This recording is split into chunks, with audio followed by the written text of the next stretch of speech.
So today I'm going to be talking about what is the best paddle for tennis elbow and why.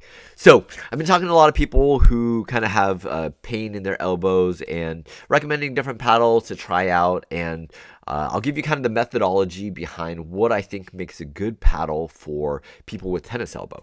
And so let's just talk about like the science behind paddles and what goes into kind of the vibrating effects that affects your elbow. And so one of the things is when you're hitting a paddle, let me just grab a paddle here. So I got a paddle here. When you off hit on a paddle, it hits the side and then it rotates the paddle, and that causes strain on your arm and hence your elbow, because you're putting countering forces into kind of trying to keep that paddle face stable, right? And so a paddle that has more weight towards the center of the paddle will basically allow for more twisting, but a paddle that has more weight on the side will resist twisting more. So that's what in the pickleball world they call, or racket world, they call twist weight. So there's a swing weight of the paddle, which is how much force does it take to swing the paddle, and then there's twist weight, which is how much force does it take to rotate and twist the paddle laterally this way, right?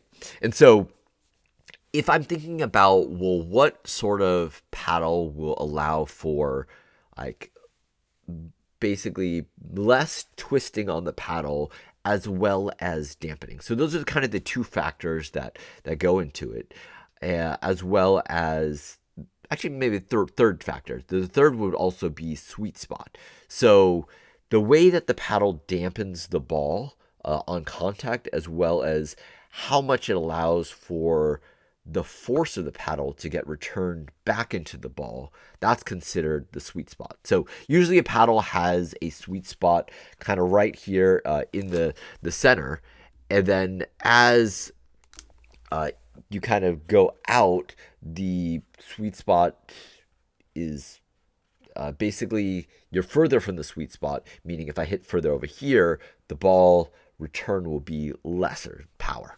So as paddles have changed in technology, the size of the sweet spot has been essentially enlarged, and they can basically utilize different core constructions to make it better. So let's talk about a couple of paddles that I think are really good for tennis elbow, and I'll kind of describe like how they did that. So the first paddle on the market that was highly recommended to me from some others who kind of like we're working with some doctors to try to figure out tennis elbow, was the Avoura. So this is the Avoura. This is the Rivelle, which is their hybrid shape. So they originally came out with a wide body paddle, which was really good for this. So what makes this paddle different? And essentially the Avoura, they were the first paddle to come out with basically something that had an even distribution of the sweet spot all around the paddle. And the way they did that was they created like this unique shape, which was almost like a circle. So like if you think about like a pedal like paddle, that's kind of like the circle that, so they kind of had that where everything from the center to the edge was almost like equidistant, and that allowed for them to shape the sweet spot larger. And so when you hit further on the side, it didn't twist as much. And so I thought this was a really good paddle for kind of like having the maximal like twist compared to the size of the paddle. So this was a good paddle, I think. So this one came out probably like a year or longer ago, and it was really good at the time for that. So this is, I would say, a lower power paddle. And so if you're looking, and it's also a little bit thinner. I think this is let's say like a 14. Yeah, so it is a thinner of a paddle, but it still allows for a pretty good twist weight.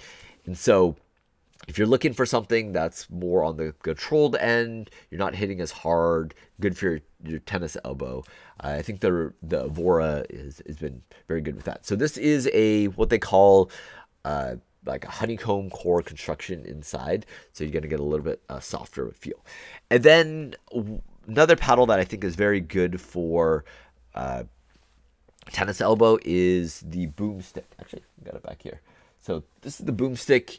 It uses what's called a floating foam core construction. So essentially, they have one layer of like foam inside here as one sheet, and then they add another layer of foam of different material on the outside, and then the center actually sinks in. So it allows you to like basically compress, kind of like similar to like tennis strings, except it's a whole sheet of foam being compressed back. And with that design, it allows for that soft dampening while still generating a lot of power. So this is basically one of the top tier like power paddles. It also has what's called the MOI like weights on the side. So this is basically tuning weights that allow to like withstand those dampened vibrations, and that really allows for this paddle to absorb that like those offhits that would usually trigger that like twisting. So because you're adding more weights here, it doesn't twist as much, and then you're still getting a very powerful effect with the Boomstik paddle. So this one, for a lot of, I know a lot of elderly people have been using this and they play really well with it. It's not to say that only elderly people should use a Boomstik. It's a wide range, but if you're looking specifically for something for tennis elbow, this has been a great paddle. One of the downsides of this paddle is it's quite expensive at $333, so it's like $300 plus for this paddle. It's top of the line, but it is, yeah, it's going to be a high budget.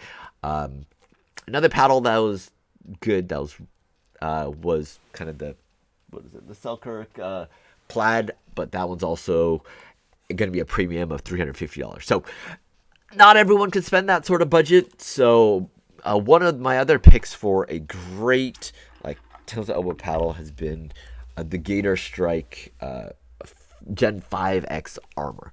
So this one has been amazing. So I think they took a lot from the designs of the Avoura, where it is this like different shape. You get this like flare on the paddle, so allow for less twisting.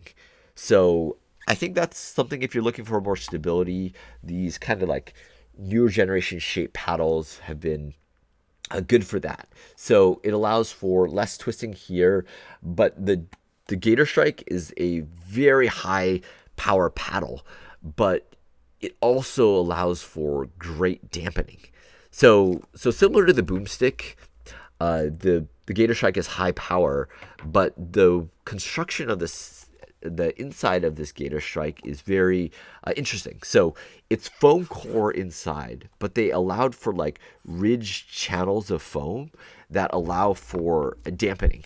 I actually tore one apart to show what's inside it. So inside of here, they added like these additional foam ridges.